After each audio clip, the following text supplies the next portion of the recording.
Okay, can you all hear me okay?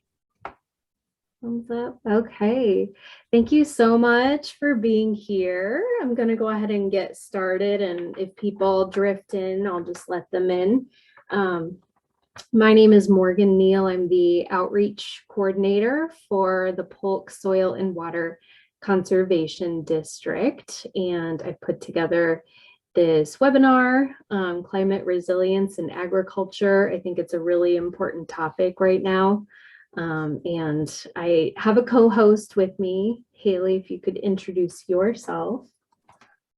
Hi, everyone. My name is Helle White. I'm the Small Farms Outreach Coordinator for the Polk SWCD, and I also work with the OSU Small Farms Program.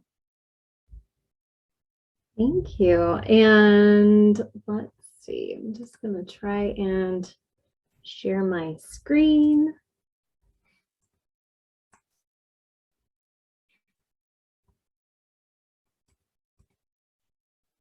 Okay, is that showing up okay? Okay, perfect.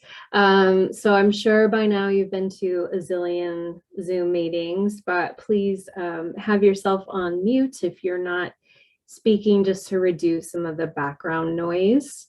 And then if you could, in the chat box, type in, what organization you're with, or if you're a farmer, what farm you have, what you produce. We would love to know that information. And we thank you so much for joining us. And if you do have questions, if you could save those for the end, just to make sure we get in our speakers' time, we would appreciate that. And Helle has a poll that she's going to put out. It's just a few questions, just so we can gather some information about how many people are attending and what climate smart practices you are already incorporating and what you are interested in incorporating into the future.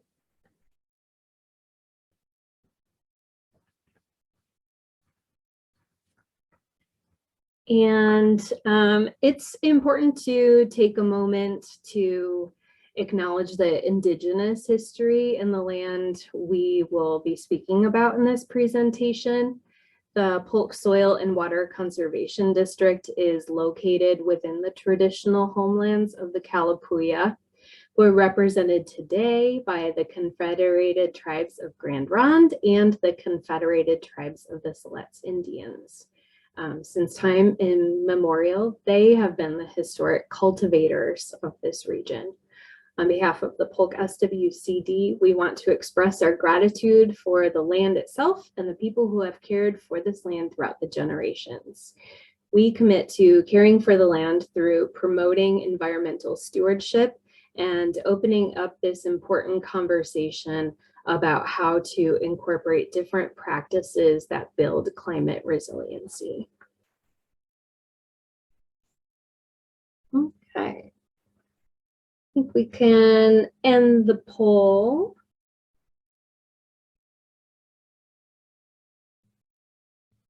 We have one more.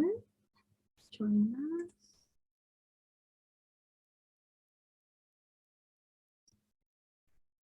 Perfect. Okay, so I would love to introduce our first speaker. Ashley Rood is co-director of the Oregon Climate and Agriculture Network. Ashley has worked at the intersection of conservation and agriculture for over 15 years in the nonprofit sector throughout the West. Much of her career, she has worked in partnership with farmers to create policy solutions that work on the ground. Most recently, she worked for Rogue Farm Corps on farmland preservation in Oregon. Ashley loves learning and cooking from her urban garden, as do I. You'll rarely find her without a book and pen, as writing is the thread through it all. So thank you so much, Ashley, for being here. And I'm going to share your screen. Thank you. Mhm. Thanks so much, everybody. Thanks for that warm introduction, and thanks so much for putting this event together. And I'll just wait for you to pull up the PowerPoint. Kristen Larson, join the meeting.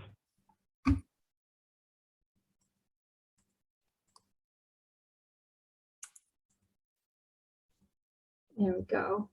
Perfect. So thanks so much, everybody, for joining this evening. I know this is a busy time for many, so I really appreciate you taking the time. I'm just going to kind of set a little bit of context for the future speakers. Really looking forward to hearing from such a great panel to come. You can scroll down to the next screen. So I thought I would give you a quick introduction as to who Oregon Climate and Agriculture is. Our mission is to advance climate resilience on farms through collaboration, education, and policy advocacy. We work with farmers. We're really farmer driven. We work with researchers, technical assistance providers, nonprofits, and policymakers to promote, improve, and better understand farming for climate resilience in Oregon. We really envision a future where farmers and ranchers are valued for stewarding the land and providing clean water, clean air, and healthy food. You can go to the next slide.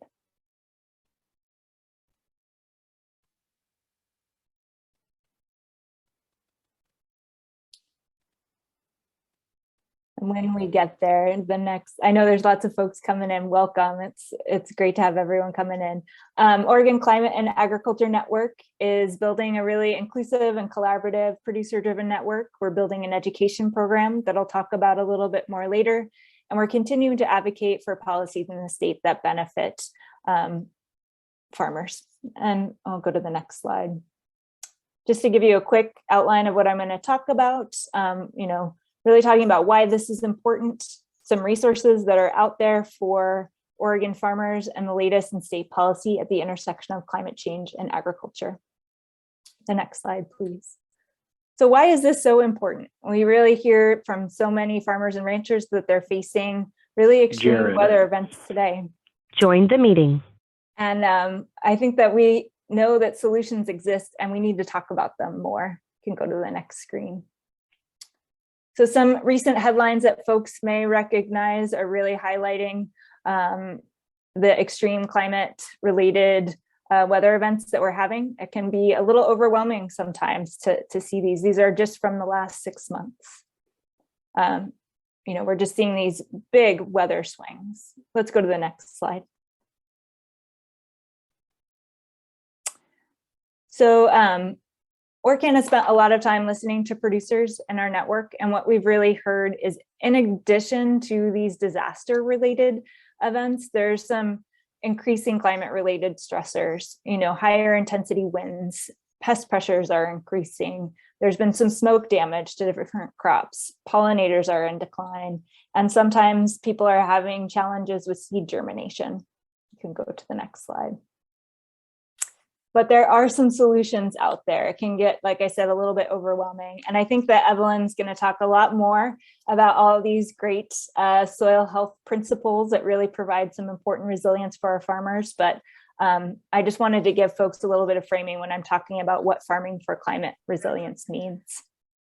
We can go to the next slide.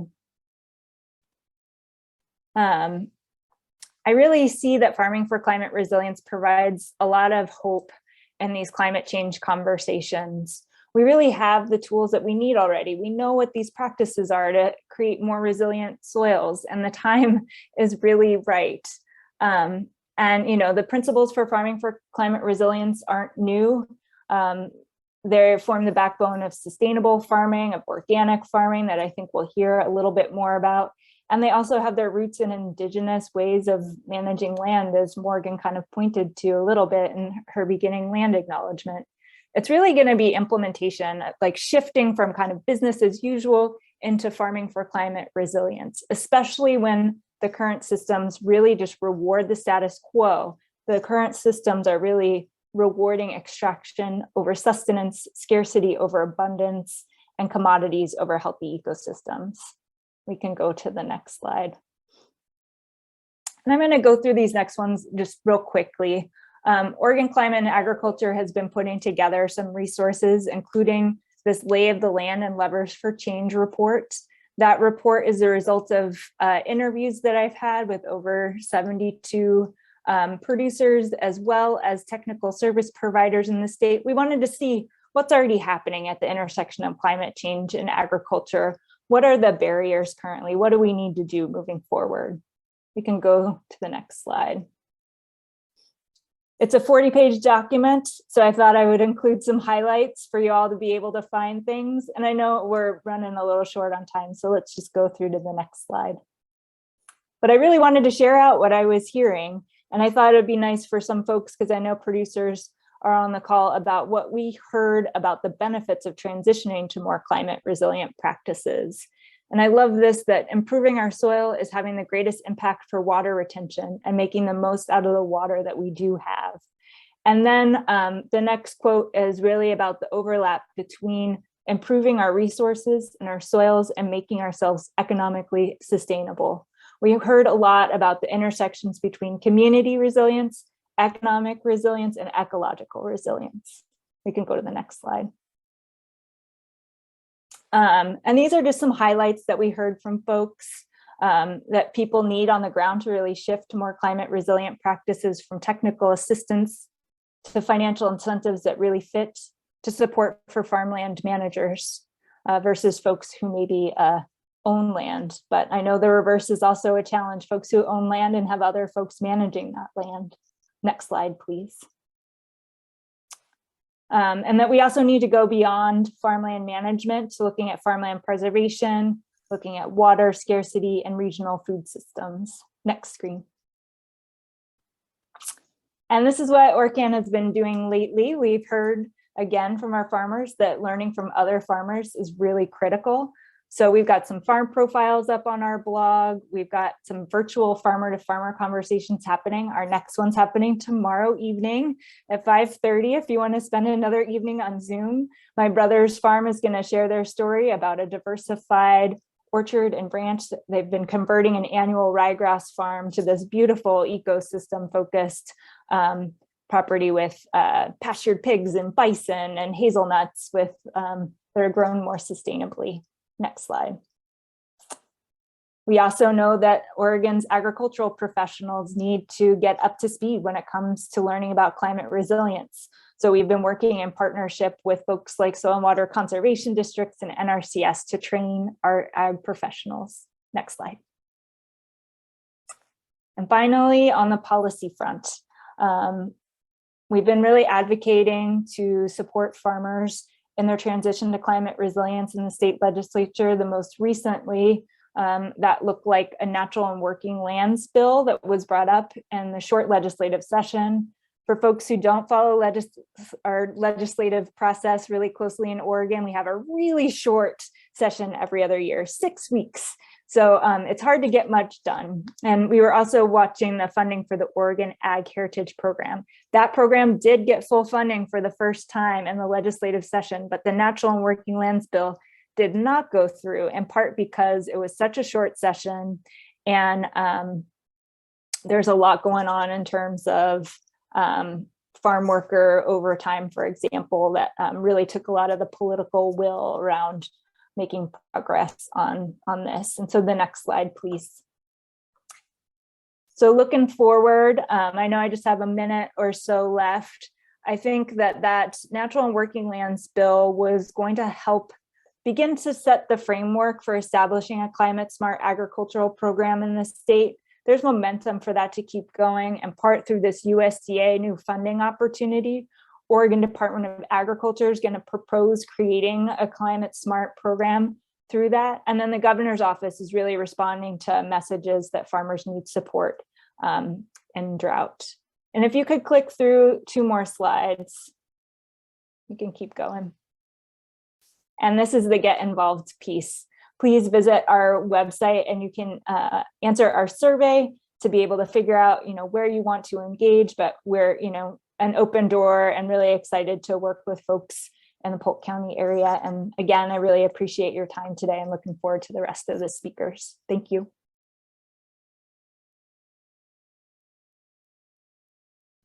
Ashley, thank you so much. I really appreciate that. And tomorrow I'll be sending everyone an email with links and articles and resources. So if you weren't able to catch that, we'll get it to everyone. I'm going to introduce our next speaker, Evelyn Conrad. She was raised on a dryland wheat farm and cattle ranch in northeastern Oregon. She graduated from Colorado State University with her bachelor's in general agriculture with a production concentration.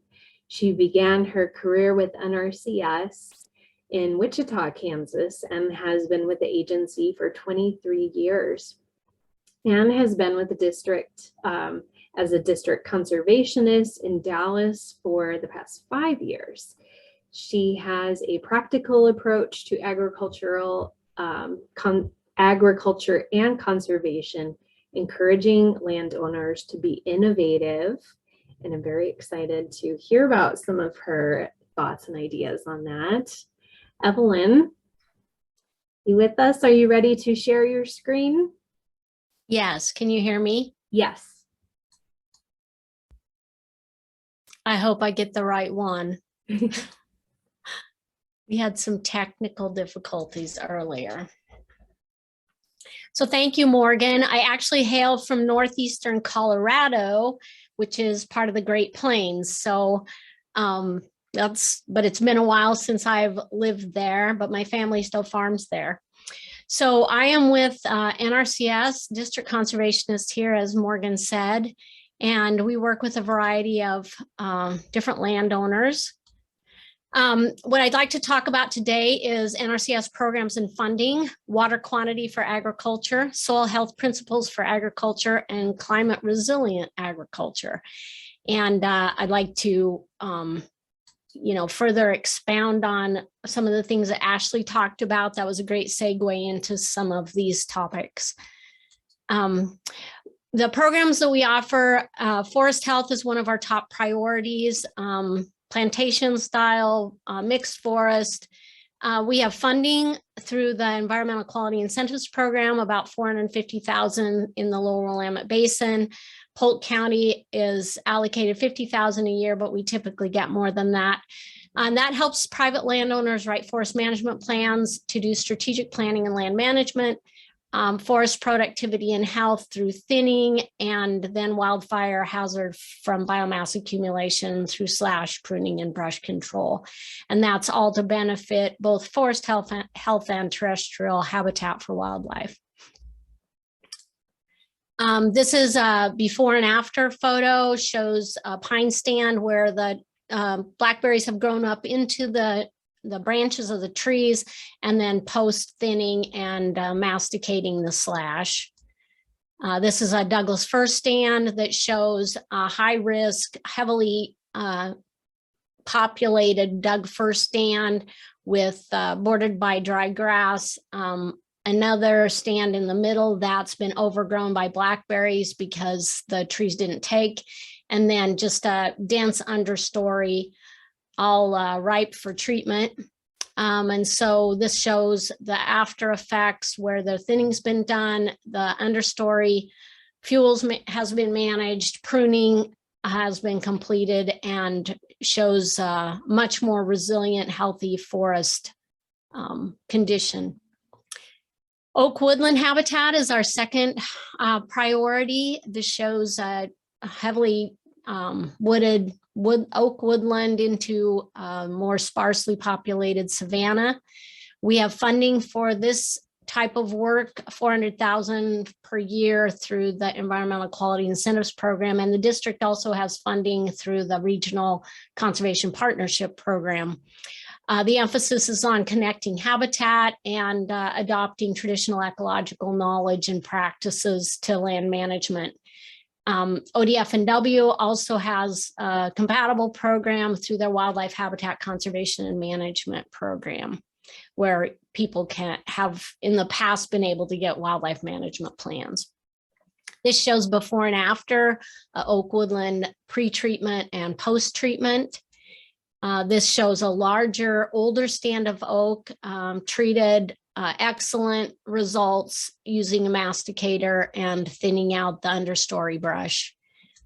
And then this is a final elk utilizing an open oak meadow that borders on an oak woodland. So it provides both edge habitat and open grazing. Soil health is a third priority, and you can see the soil profile here, horizons A, B, and C with root zone and perennial grass there to protect the soil surface. This funding pool is targeted towards orchards and funding the orchard floor with vegetation, conservation type cover. And funding is available for that, $25,000 per year annually. That's to improve the organic matter depletion, reduce sediments to surface water, and eliminate sheet and rill erosion. Shows an orchard below where conservation cover has been implemented.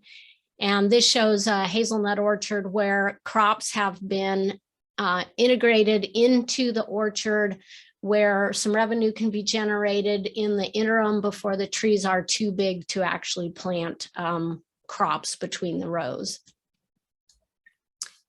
That segues into water quantity for agriculture. We'll talk a little bit about irrigation. If you're familiar with Oregon, you know that Oregon grows a vast number and variety of crops, pushing up to 350, if I remember correctly. All of these are grown in the Willamette Valley, pictured here, vineyards, truck crops, hops, hazelnuts, grass seed, farm to table vegetable crops, blueberries, corn for dairies, and then dairy production. Potatoes is the only crop that is not currently grown in the Willamette Valley, but it was in the past. But it is grown heavily in the Klamath region when they have water, and in Ontario, along with onions, mint, alfalfa. So Oregon has a diverse agricultural gross national product, including livestock. And a lot of those, well, all of those agricultural industries require water and irrigation for many of them, which requires delivery system, including canals and ditches up in the left corner. Sometimes surface ponds are utilized. Groundwater is pulled up through wells, in-stream diversions and pumps, and a variety of different delivery systems to get the water where it needs to go.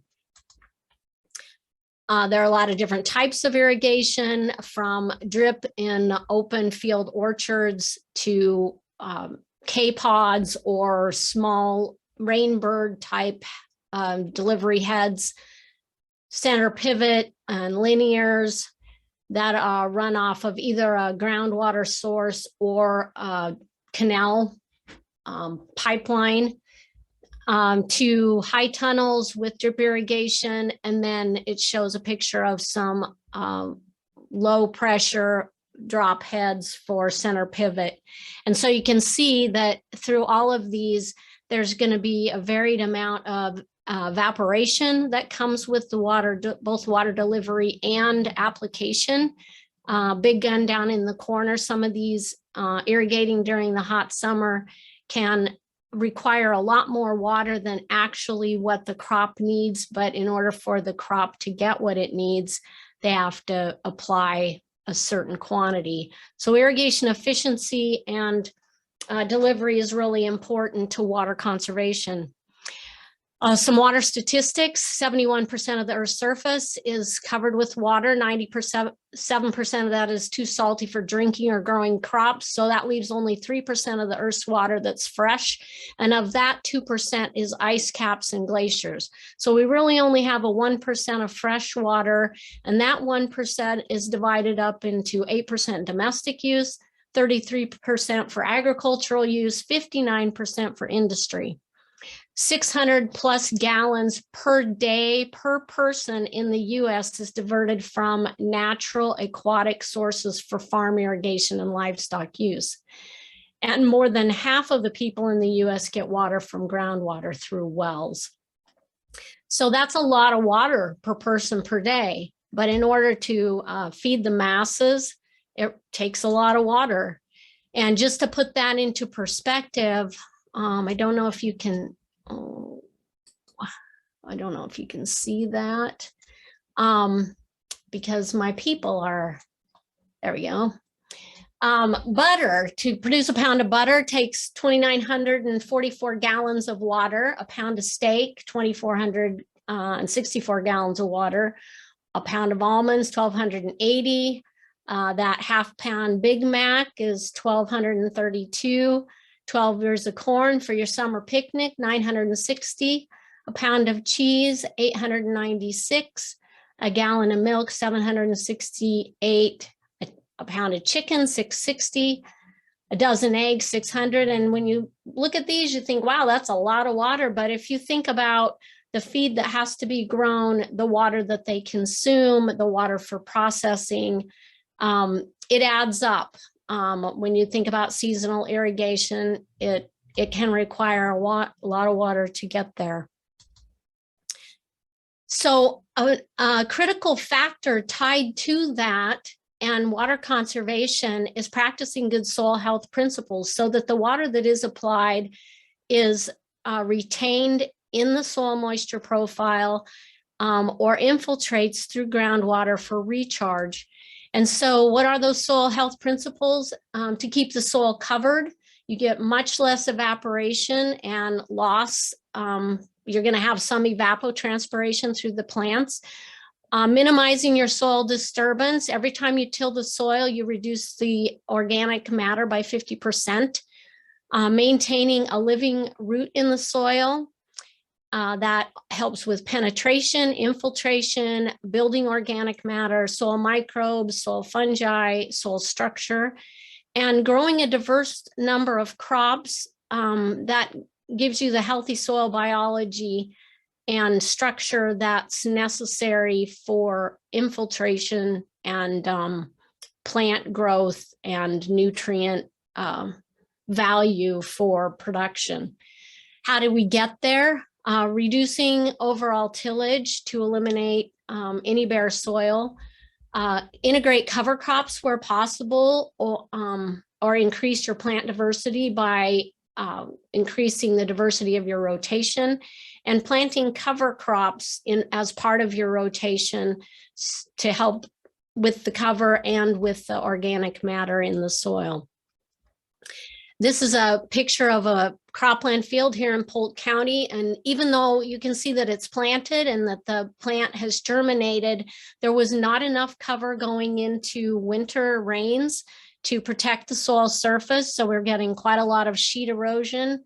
And when that happens, the soil crusts over and you get less infiltration. There isn't enough organic matter for the soil to absorb the moisture that's coming. And that adds to surface erosion, sedimentation of water bodies, and poor soil quality for plant growth. And so anytime you have bare soil, it's an indicator that you have a lack of organic matter. Anytime you have surface runoff and erosion, that's an indicator that your soil health and your organic matter is not what it needs to be to improve those soil qualities. And anytime you have sedimentation, which Soil Conservation Service has been around since 1935, and sedimentation of water bodies is still the #1 resource concern and water quality issue around the world. So again, the soil health principles: keep the soil covered, minimize soil disturbance, maintain living roots in the soil, and diversify the crops so that you get the soil healthy biology. Here you can see good root structure and soil structure, and the photo below shows heavy surface organic matter, which helps with that porosity and water infiltration, which is critical to soil microbes and plant health. It also helps with carbon sequestration, because the more productive your soil is, the more plant growth you're going to achieve. And again, you get the infiltration, groundwater recharge, and you're going to reduce sedimentation of surface waters. And that leads to also the factors of climate resilience in agriculture. So what are the benefits of being resilient to climate catastrophes? It helps farmers build that resilience to adapt to any change in climate, whether it be periodic or long-term. It helps sustainably increase agricultural production, which provides economic stability. And then it also reduces greenhouse gases where possible. So plant growth is good, and for the environment, for the soil, the whole ecology of the agricultural environment. Evelyn, just on farm, 1 minute to go, sorry. okay, on farm, I'll have to talk faster. Increase productivity, and you can see here there's some alternative energy sources that can also help reduce some emissions. So climate resilience in agriculture, how do we get there? Agricultural methods will, by evaluating those, withstand the shocks of climate change and weather extremes, being flexible and adaptable, prepare to tackle long-term as well as short-term weather and shocks, including storms, floods, hail, drought, and fire, and working through adverse events to achieve production goals, and utilizing innovation and technology to automate, reduce labor, reduce energy, and reduce water use, irrigation costs, and increase production. What does that look like? Agricultural methods can be things to improve soil health, increase operation diversity of crops and livestock, irrigation flexibility, maybe dry land options, contingency farm plans when what you have planned isn't maybe going to work out with the current climate conditions. Network with industry, universities, and neighbors to find out what options are out there. Share equipment, trade and barter, improve nutrient pest management inputs, develop a long-term farm plan, and optimize your farm versus maximizing production on ag lands. There's some lands that maybe shouldn't be in production because your inputs are higher than your output. Flexibility and adaptability, what does that look like?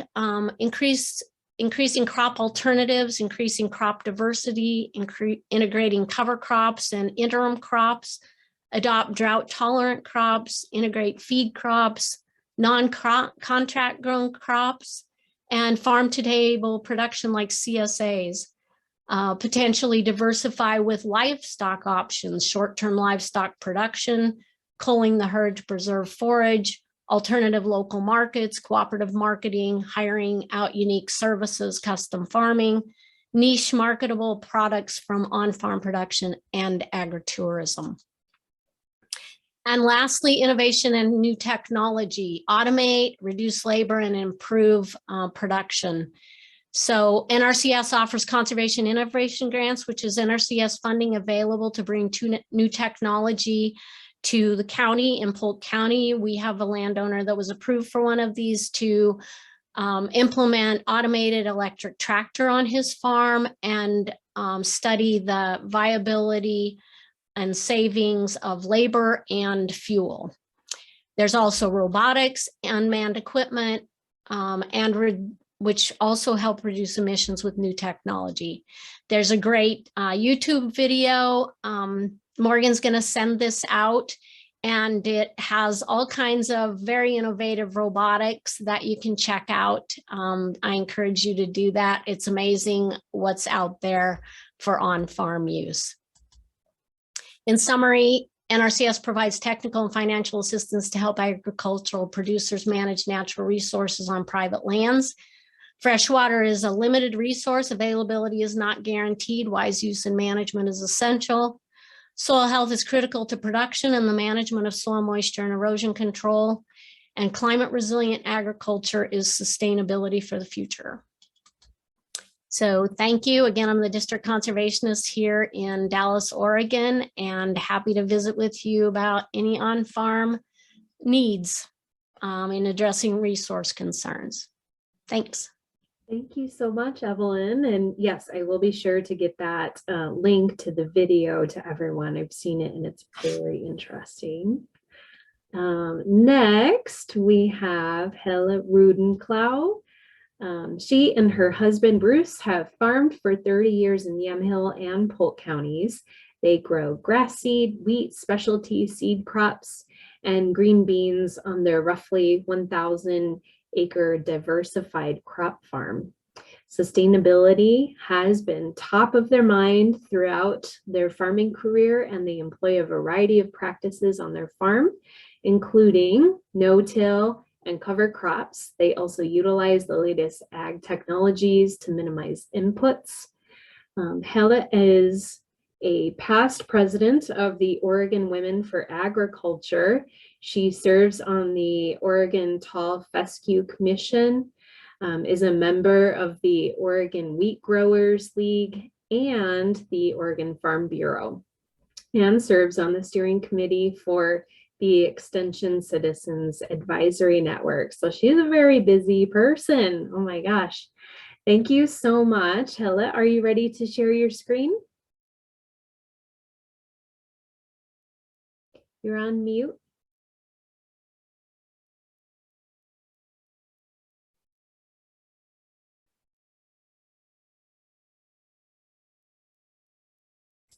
Okay. What can you see? I see your main screen and then your slides. Okay. I'm not sure it'll actually, because it's I've got two screens going. It's going up on the other one, but it'll have to go like this. This is fine. So I was wanting to just talk. So I'm so happy to follow the previous presenter. It ties in perfectly with what I'm saying. We have a farm we farm in part of Polk County and in Yamhill County. And so we have utilized a lot of the things that were just mentioned. Let's see, no, that's, okay, is that showing anything? Is that showing the whole screen or not? It's No. showing your Still the first same one. slide, and then it shows the next slide. This See is how I can do this. Okay, well, all right. We'll just have to go with what it is. I got the two screens going, and no it's problem. giving a little bit. Anyway, so we started out in 1992 and bought the farm very young, and we had a lot of challenges when we first started.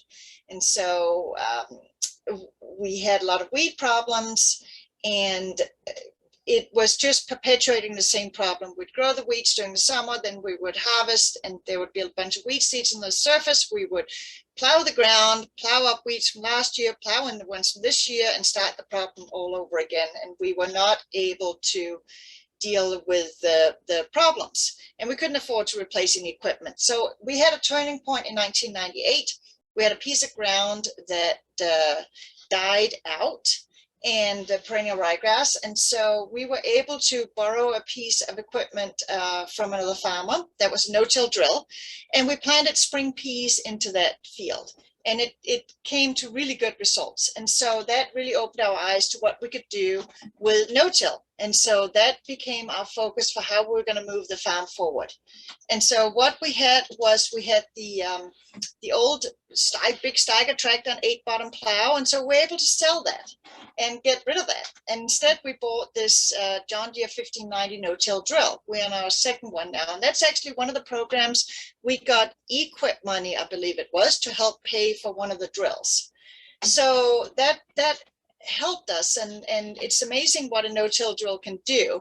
When you have the crop left behind, you can plant directly into it, and it really creates a very nice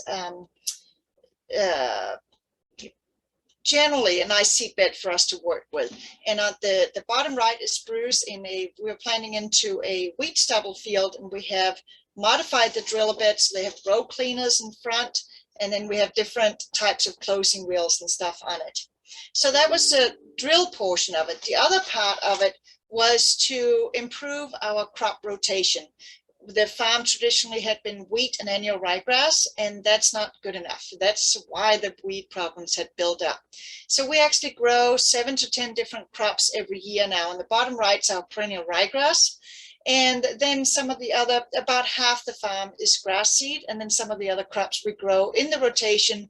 On the left is peas and radish seed, some clovers. We have this meadow foam that you'll see here in the spring bloom beautifully white.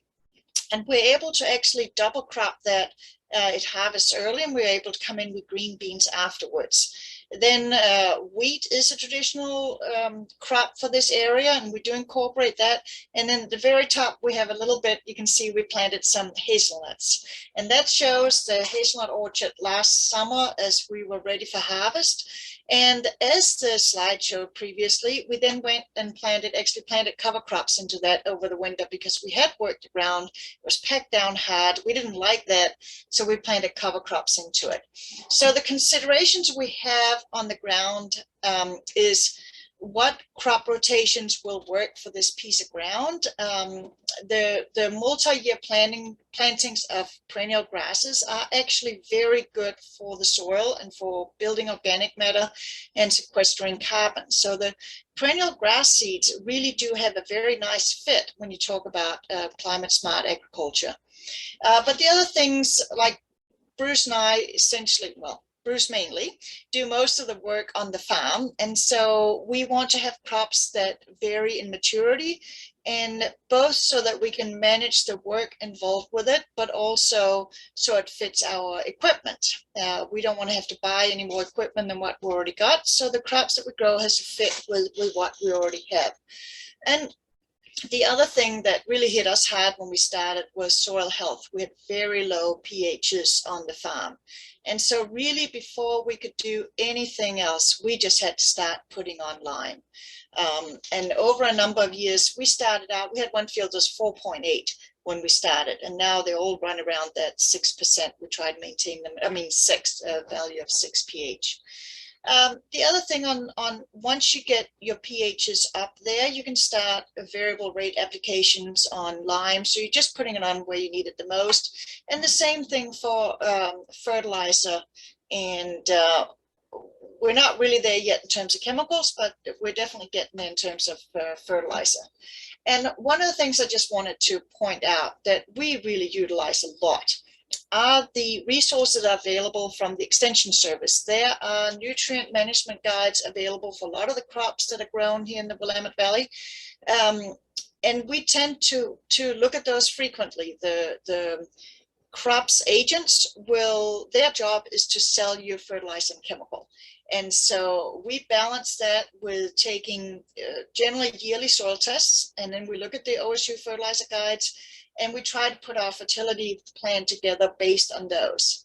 The other thing on the right is a cut potato, and that's part of an IPM strategy that before we plant our green beans, we'll cut potatoes, put them out on the soil overnight, and then check them the next morning to see what bugs might be on it and whether we have to put down chemicals before we plant, or whether we can just go ahead and plant without insecticides, and then if something crops up, maybe we can deal with it later, but we don't have to just blanket apply it over everything.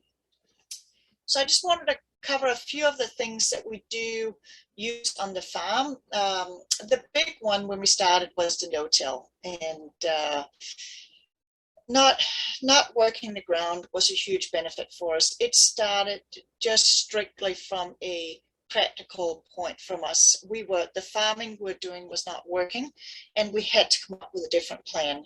So what we found was that there were a lot of other benefits to it over time.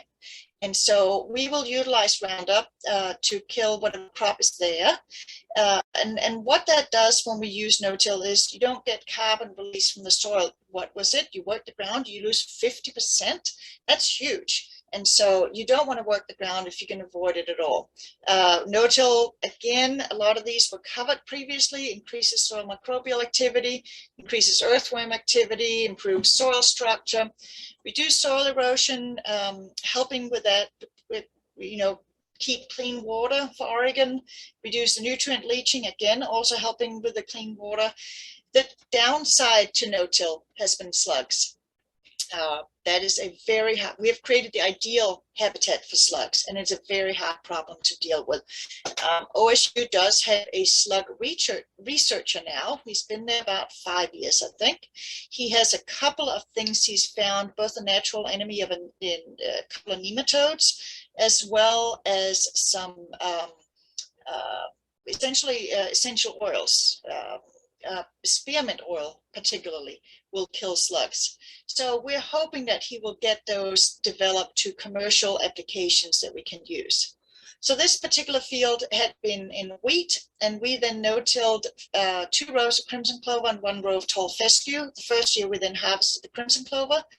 And then after that, the tall fescue was established, and we had that in place for multiple years afterwards. We also utilized cover crops on the farm. Again, as mentioned from the previous speaker, all the benefits from using cover crops. A lot of times, if we have a perennial grass seed, we can just leave that in, and then it essentially acts as a cover crop through the winter, and then we spray it out in the spring, and then we can no-till into that. If we don't have a cover, we will often plant something, and often it's oats, and then whatever weeds kind of grow or previous crop seeds that there will grow, and then we kill them before we then plant the new crop into it. The big key we didn't know when we started was you need to have very good residue management to make no-till work. And this was our combine. We had to put a new chopper on it. We brought it out of Canada called Ruddenklau in order to chop the straw well enough and get it spread evenly enough that we then could come in and no-till. So that was one of those things we didn't know about till we got going, and we had to deal with. Also mentioned by the previous speaker is technology and the importance that technology has in our efforts to be sustainable in what we do and utilize these climate smart technologies. This is a picture of Bruce going out late at night, late in the evening to spray on a blooming radish field crop. And so you don't want to spray when the crop's blooming because you can hurt the bees. But if you do it late in the evening after the bees have gone into the hives, then you can spray the chemical on the crop. It'll dry over the night, and it won't damage the bees when they come out again and forage in the morning. So this is where technology has an important, it's an important help for us to be sustainable and good in what we do.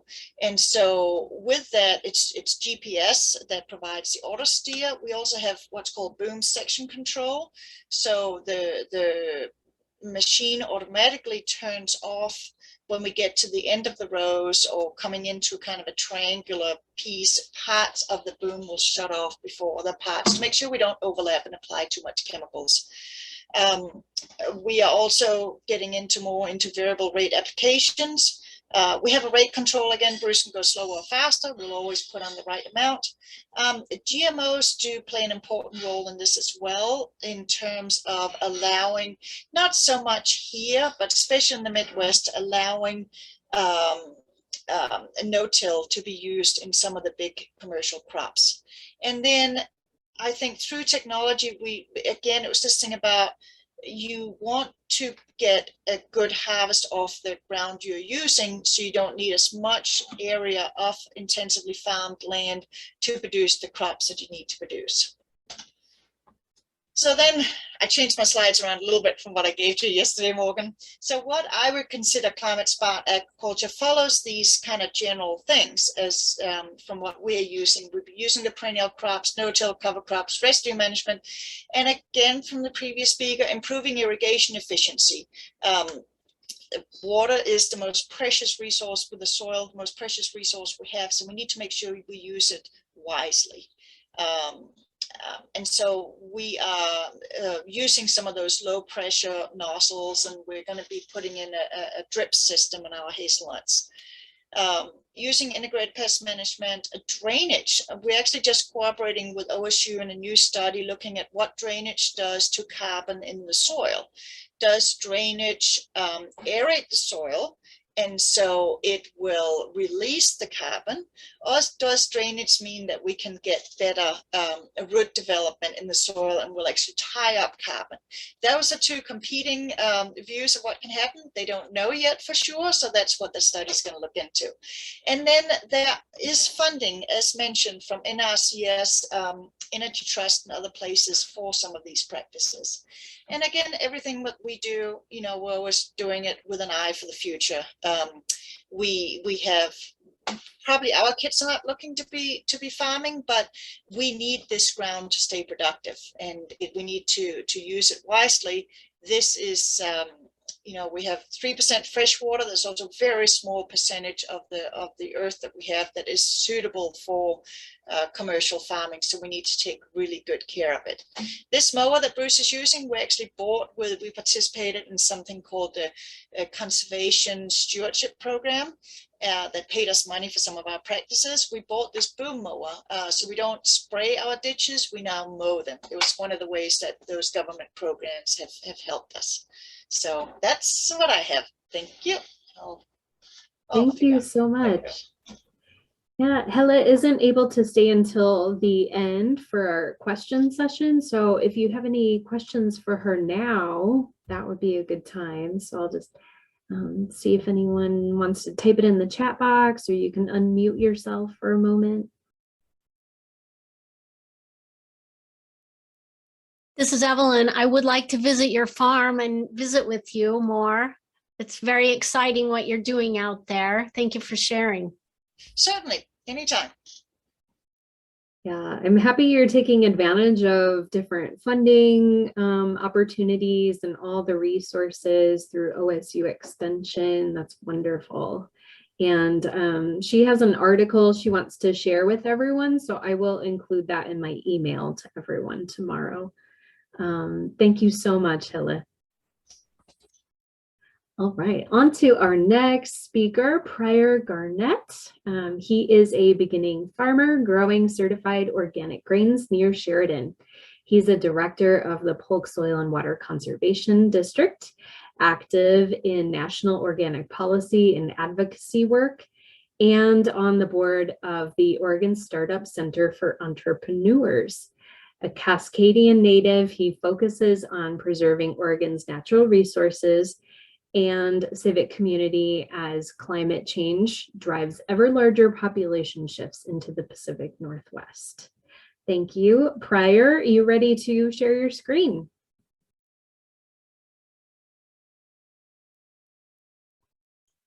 I'm also ready to unmute myself. Thank you. Okay, great. Thank you. Are you able to see my screen okay? Yes. Wonderful. Well, thanks for the introduction. Thanks everybody for joining. A lot of what I was going to say has already been said several times in a few cases, but I'm going to go through it anyway. One of the similarities that our farm has with the Ruddenklau operation is we're really focused on keeping this land in productive agriculture long into the future. Same goal, slightly different approach. We're certified organic, and that shapes a lot of what I'll be talking about today. In the comments that I've got, and let me start my timer before I forget. There we go. In my comments, I'm going to talk about worms, weeds, woods, and water, kind of in that order. I'll mention a few other things as well. But I'll start with an introduction. We have 92 acres in the foothills of the Willamette Valley, in Sheridan, the West Valley. So it's not that wonderful, beautiful bottomland that I so wish it was. This is heavy soil, it's low pH, low organic matter, really poor soil structure. It's got a perched water table. We have a mixed piece of property here. 62 acres are cultivated in fields. We have woods, a stream that cuts across the property there from lower left diagonally up, and a small pond that's our water source. Now, historically, this property was a family farm, and we bought it from the family that was here for well over a century. It was primarily pasture, hay fields. They grew grain. They had a small orchard. You can see it here in 1935. And notice how few trees there are. Most of it was grazed. In 1955, much the same. Some of the trees are getting a little larger. 1970 hasn't changed much. On the right side, you'll start to see some growth. By the 1970s, the family had run out of kids to take care of the sheep. They were no longer pasturing sheep, and the undergrowth was starting to come back. In 1986, the sheep were completely gone. The fields were being used for grass seed and grain. And some of the woods were coming back from, if you remember the 1935 picture, essentially nothing. 1994, 2003, and this is when we bought the farm in 2012. Not much changed, and this is it today with a slight addition. I do also operate a 25-acre field that belongs to my neighbor just to my north. But by now, all of the 62 acres and the neighbor's field are certified as organic fields. And the first thing I'm going to talk about is worms and soil.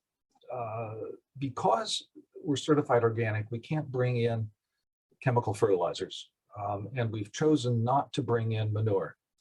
So we really have to grow or otherwise raise our own nitrogen.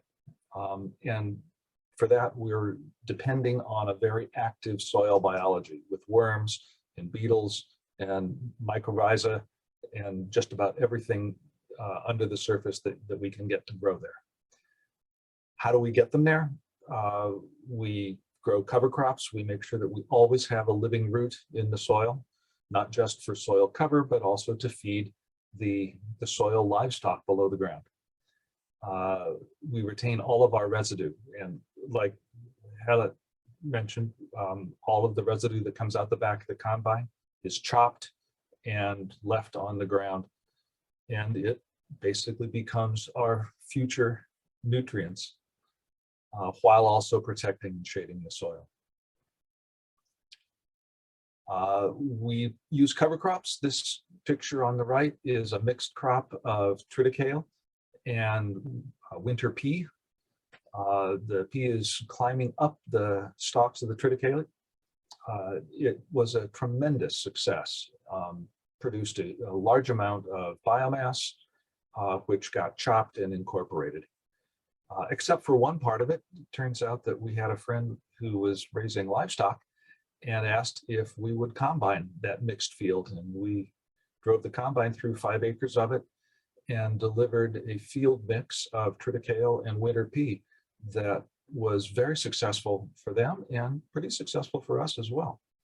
So you don't always, end up using a cover crop just as cover.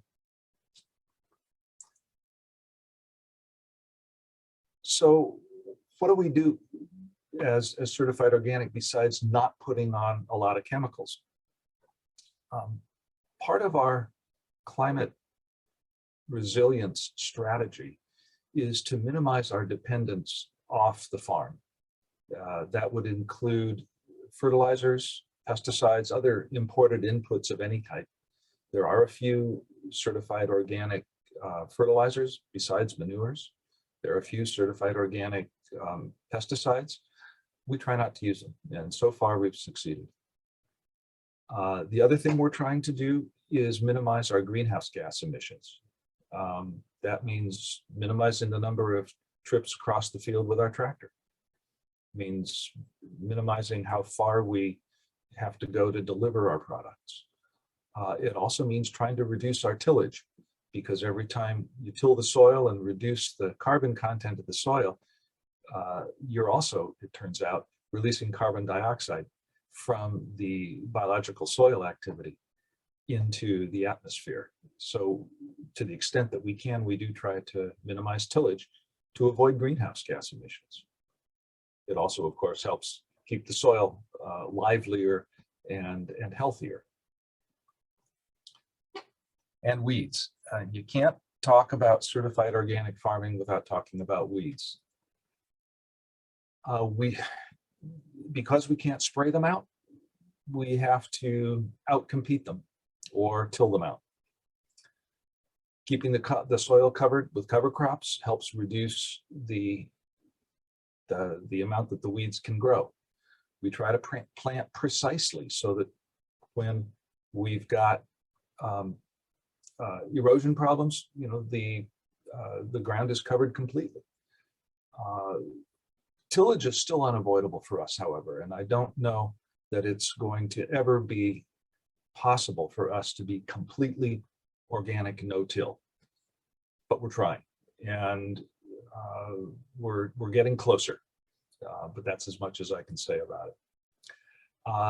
The previous picture, this is actually a planting pattern with the white lines being the contours of the ground in one particular field, and you can see there's kind of a draw down the middle.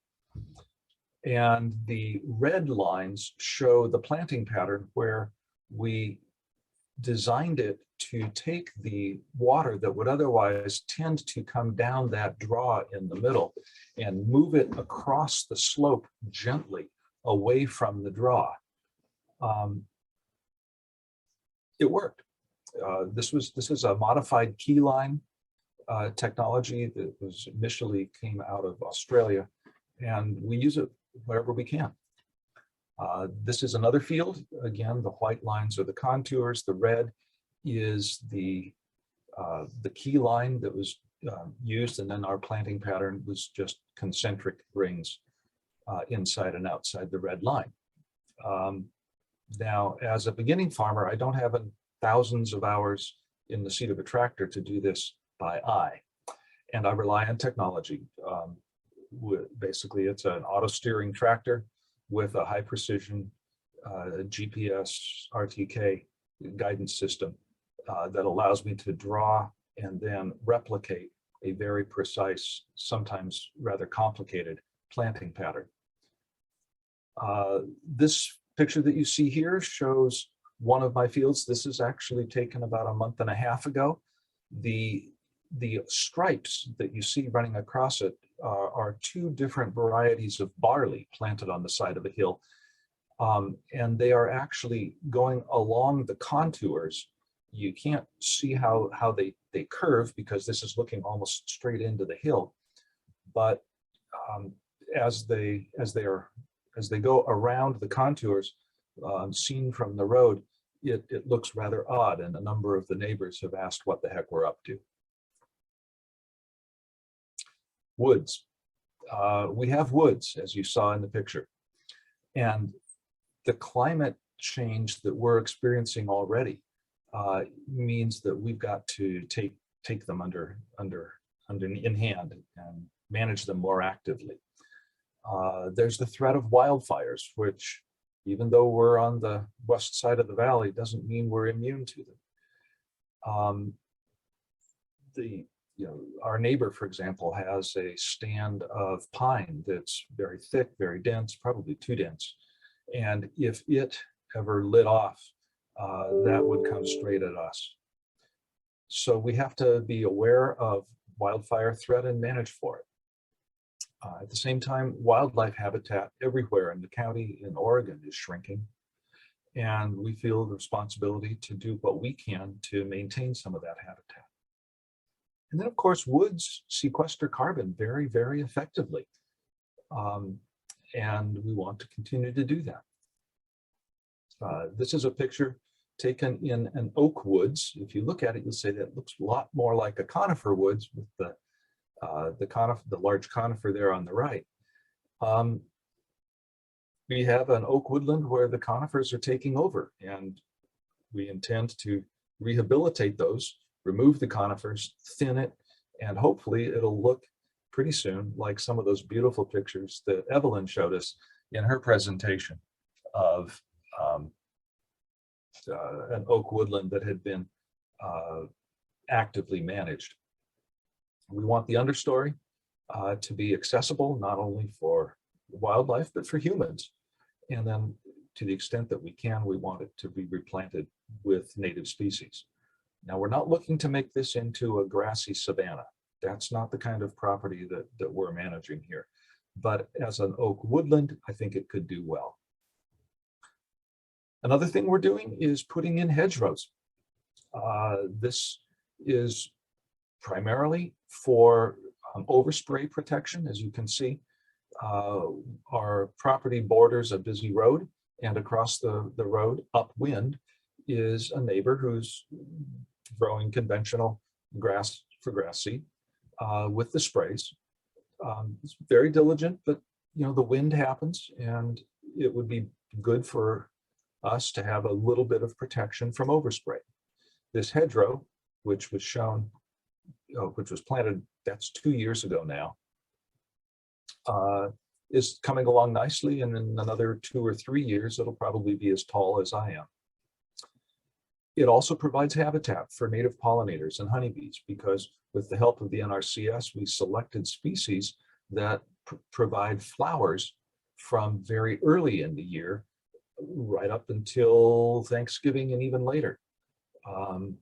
And it's already starting to flower now with some of the species that we've got in there. We also planted the hedgerow along the creek that runs through our property.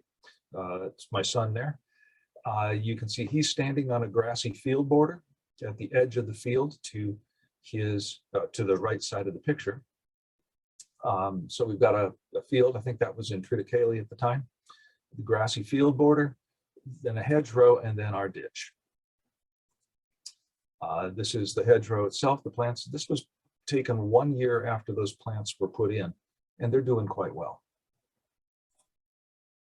2 minutes, Pryor. Okay, thank you. And finally, I'll talk a little bit about water. We have a lot of water and could have serious water problems here. With the heavy soil, a perched water table, runoff is very easy to happen if you don't have something growing in the winter. And it's essential to have as much organic matter in that soil to absorb the heavy rains and reduce the runoff. We cover crop, we incorporate the residue, and then along the waterway, we use field borders, also sometimes known as swales, to prevent soil loss from erosion if it does make it that far down the slope. But I'd also like to be able to store water, because as Helle Ruddenklau said, having water is one of the most precious things that you can have in a farmer. And this is a visualization of our property showing a hypothetical or future reservoir up on the hill, taking out some of the oak woods, but then storing water that could be used during the summer dry seasons for irrigation, for firefighting, and actually for wetlands preservation, because the tip of that triangular point there is an existing natural wetland, which unfortunately dries out in the summer. So there's lots of reasons to have water available in the summer, and in the future, if we're fortunate enough, maybe this will become a reality. Right now, it's just a dream. Thank you. That's my presentation, and I think we're going to reserve questions for later. Is that right, Morgan? Yes. Thank you so much, Pryor. You have a great variety of climate smart practices you've thought about and you're incorporating. I love it. Thank you. Yes. Okay. Next is Brad Ford. He is a Salem native and grew up in West Salem. His education includes a bachelor's degree in classics from the University of Oregon, a master's degree in English, scientific, and technical writing from Oregon State University, and wine studies from Chemeketa Community College. Brad has worked as a carpenter, grant writer, and English instructor. In 2004, he followed his dad into the vineyard and worked his first harvest. He went on to work at Evesham Wood Winery, sorry if I pronounced that incorrectly, and Domaine Serene Winery, among others. Brad has been the winemaker at Illahe Vineyards and Winery in Dallas since 2006. He looks back at history for inspiration on improving his wine. And so far, this has included working with horses, trying ferments in oak, acacia, and clay, and spending hours on the pedal-powered pump moving the 1899 wine from the fermenter to barrels. And he's also a director for the Polk SWCD. So thank you so much, Brad, for being here and talking with us about the ideas and practices that you're including. Thanks, Morgan. I don't think I mentioned all that in my bio, so somehow you found that out. On your website. From the internet, perhaps. And sadly, I don't have a nice presentation, so I'll just be talking, and hopefully that'll be okay. My great-great-grandparents owned a farm pretty close to where Pryor's farm is right now, but through the generations, our family moved out of farming, and I wouldn't really, not until maybe 2 years ago, did I really start thinking of myself as a farmer. And now I feel like I qualify for a tiny bit of that praise. We manage about 120 acres of grapes, and we own about 100 acres of grapes. And so what we do for conservation is probably very different from what the other people have talked about so far. I mean, nobody's talked about forestry as a forester, but we have heard about conventional and organic farming. Or I shouldn't say conventional, but maybe sustainable and organic farming. And what we do is we have these little forests that are about 3 feet tall. And so we are pretty lucky because we don't have to till. And so we are not tilling up our property every year. We have cover crop almost all the time. And we don't have to irrigate. So we are not using water as a resource, mostly from what falls out of the sky. So when you have tap roots that are 60 feet deep, you are in pretty good shape. Even in 2015, which I think was the hottest and driest year that we've gone through, our plants showed maybe the tiniest sign of wilting, but soon after that it rained and nothing happened after that. So I do have to reach back a little bit into history to understand how climate change has affected the vineyard. And so I did some very simple research, and we now have a normal growing degree day year of 2,471 growing degree days, or growing degrees during the growing season. So the way that's measured, as you probably already know, is the high temperature above 50 degrees every day between April 1st and October 31st. If you add those all up, that's just a general summation of the growing season. And at this point, it's 2,471 points. I don't know what the unit is for that, but degrees, I guess, is what it is. 2,471 degrees. So I just went back and looked at all of the days of the year, and that's not quite the way you would measure growing degree days, but it still tells a story. So in the 60s in Salem, for every single year, all of the growing degree days, all of the year, were 20,912. For the entire decade of the 70s, we had 20,870. So the 70s were just a tiny bit cooler than the 60s. In the 80s, we had 21,531, a tiny bit warmer, a little bit warmer than the 70s or the 60s. Then when we get to the 90s, we had 24,412. The 2000s were 23,758. And the tens or teens, we had 27,199. So we're looking at a significant warming that started in the 90s.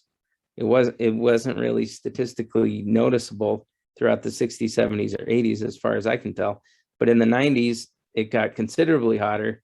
It stayed that way in the 2000s, and then it's been quite a bit hotter for the last 10 years. The bad news is we just had a freeze last week that probably killed, well, it froze almost every single bud that we have. And so we're looking at least a 50% crop reduction this year. And so if I were just betting on every single weather event being hotter, that would be a bad bet, because we're in big trouble. But if I were betting on overall trends in warming in agriculture, I would be betting on things getting warmer. And in fact, as I just looked at these data, the fact that the wine industry in Oregon started in it started in the 70s and 80s, but it really started shooting up in the 90s and 2000s. And now Oregon has the second most wineries of any state in the United States. It's probably the third in production after Washington, and it's pretty close to New York. So Oregon's wine industry was really made possible by global warming. So if you have a really old car, that's probably helping us out quite a bit. So that's kind of the un-PC way to look at global warming. It kind of created the wine industry in Oregon. So sorry about that. But the good news is we're doing all the things that the NRCS and the Soil and Water Conservation Districts and just general conservation agriculture is looking to do. So that's a positive thing. We are sequestering quite a bit of carbon, and we are holding our water in our soil. But what I really was planning on talking about is how I would plan for the future if it continues to get warmer. I think betting on just climate change or whether a tornado was going to happen today, I don't think it did, or whether we're going to have a freeze, or whether we're going to have more forest fires, I came up with some strategies that I would probably try to implement in order to have better grapes and grapes in better areas.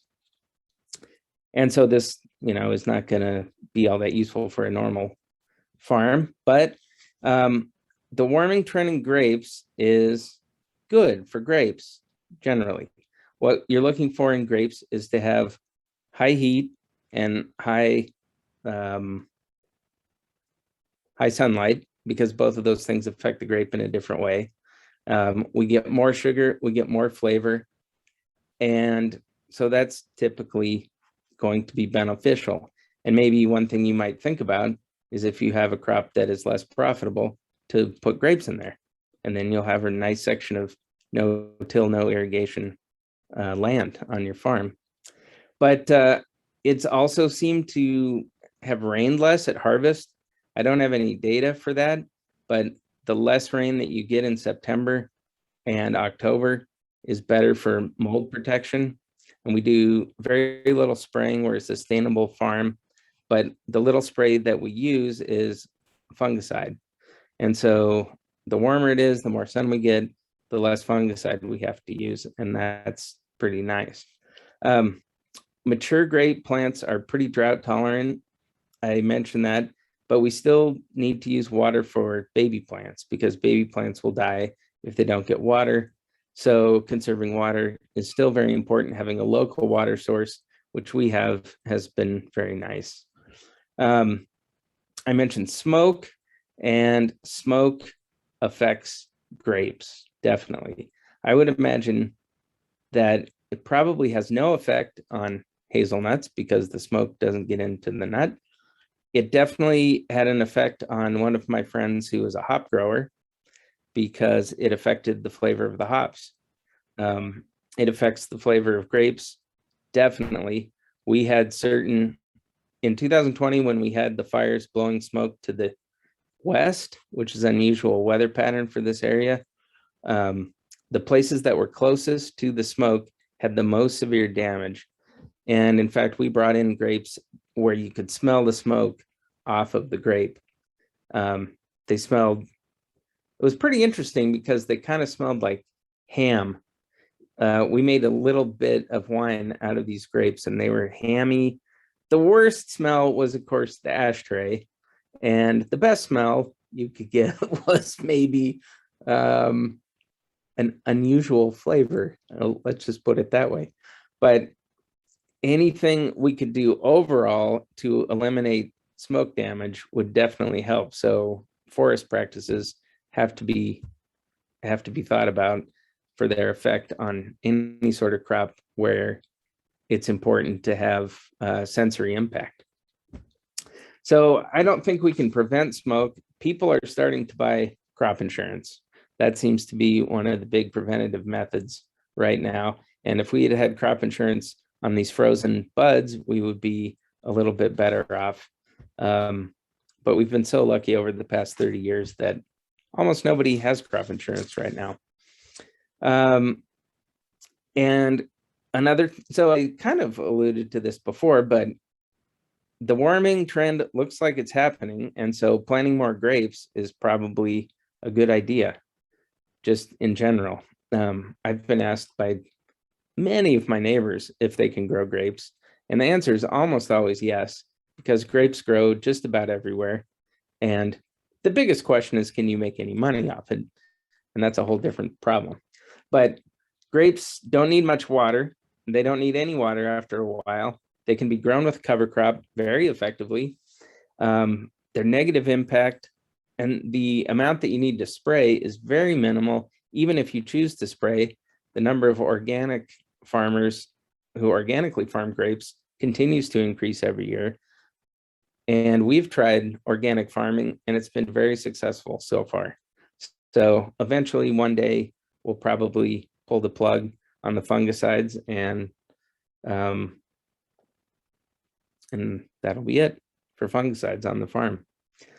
But we are still in kind of the young stages of this vineyard. So I'm not quite ready to do that. But even in Rome, I think Morgan mentioned that that we're very into historical practices. And I've been reading quite a bit about Roman agriculture and Greek agriculture. And even in Rome, it's well documented that grape growing was the most profitable thing that you could do. So Cicero talks about it and Cato talks about it.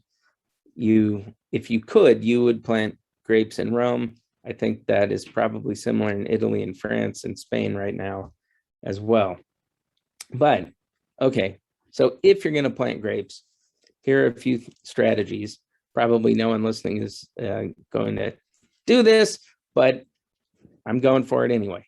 I would plant varieties that would take more heat, and we have the coldest climate varieties planted in the States right now. My dad planted a variety called Cigareba that ripens probably 3 weeks earlier than any other grape. It also doesn't taste that great, so it's gone. But if the world were cooling down, or if it starts cooling down, we can always move toward Cigareba. But Pinot and Chardonnay and Pinot Gris are all related, and they take the least heat to ripen. So that's why they're planted over most of the valley right now. But if it gets warmer and warmer, we have hundreds of grape varieties to choose from that will absorb and take more heat. As far as where things are planted right now, just about everything is planted on either a flat soil or a south-facing slope, and those are chosen much more quickly than north-facing slopes or east-facing slopes. The west-facing slope is probably the third pick, and then your north-facing slope is the last pick.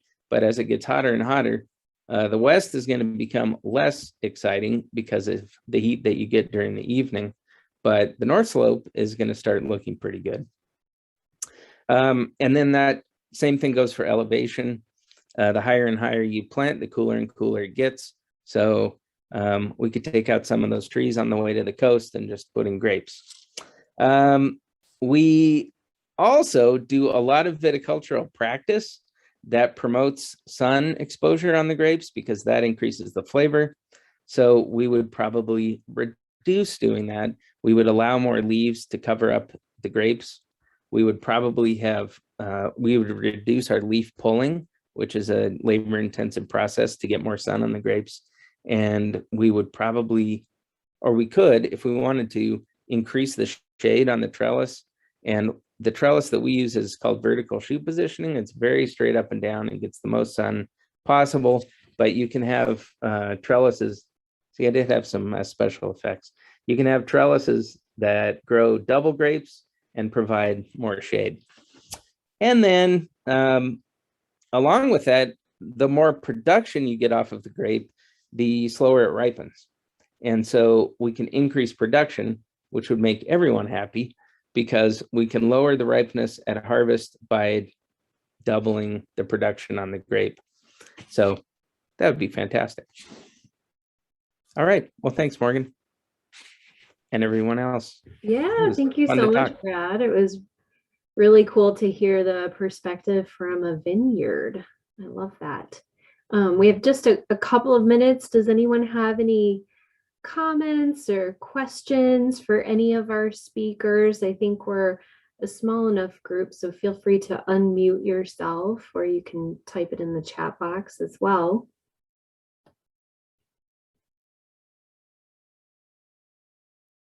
Okay.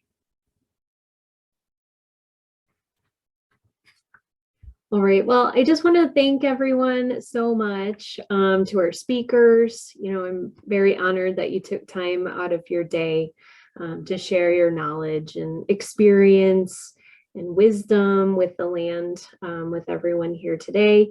To our guests, thank you for being here and your interest in learning about what our local ag producers are doing to address climate change. And I will be sending a follow-up email with all sorts of links and resources. And I think I have a video to share from Evelyn as well. So be on the lookout for that. And I thank you so much. Enjoy the rest of your evening. And till next time. Bye, everyone. Bye. Thank you. Thank you so Bye. much. Thank you. Thanks so